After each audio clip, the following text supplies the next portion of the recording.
Hello, today we're demonstrating transitioning from ascending a climbing rope to descending.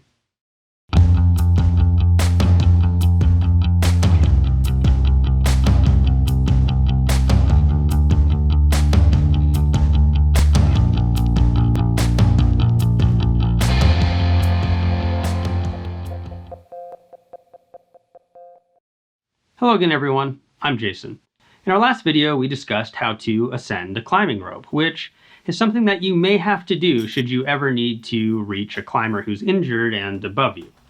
Or maybe you're projecting a route and you've yet to link all the moves. Or maybe like us, you have kids who are new to climbing outside and you want to be able to ease the anxiety that comes from verticality by being alongside them to help coach them through these experiences.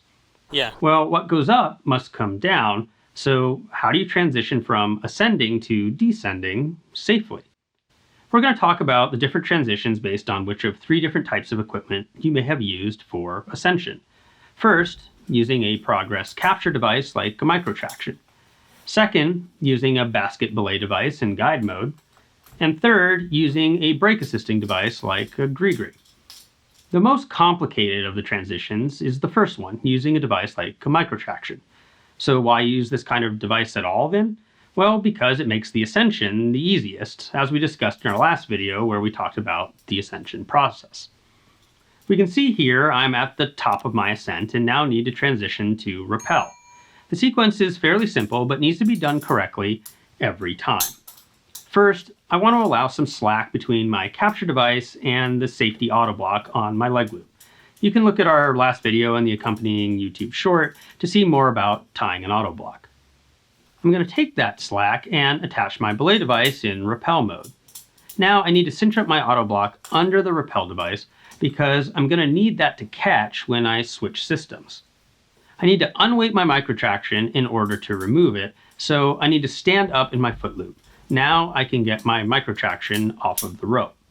When I unweight from my foot loop, I'm now on my rappel device and the lock is being provided by the auto block. Sitting into that system, I can undo the foot loop and clean all of that equipment. And now I'm on rappel, having never had less than two systems, a primary and a backup. If I'm using a standard basket belay device in guide mode, rather than a capture device to ascend, then the sequence is a bit simpler because I already have the rope running through what will be my rappel device. In this case, the first move is, again, to cinch up my auto block. And like before, I then stand onto my foot loop and unweight the system that's at my waist. Then I want to move the carabiner that is running through the rope and the device and is operating as the capture system and attach that carabiner to my belay loop.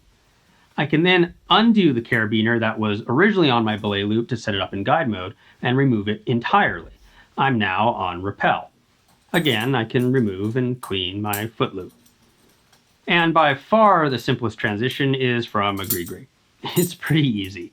I remove my foot loop first because I never need to unweight my capture device. Then I simply use the handle to release the camming mechanism and descend, making sure I keep one hand above and applying light pressure to the auto block so that the hitch doesn't grab the rope. So that's transitioning from ascending a rope to descending a rope. It gets more complicated when you have to bring an injured climber down with you, and we'll be talking about that in a future video. But we wanted to start with these two rope techniques, ascending, which we showed in our last video, and now transitioning from ascending to descending.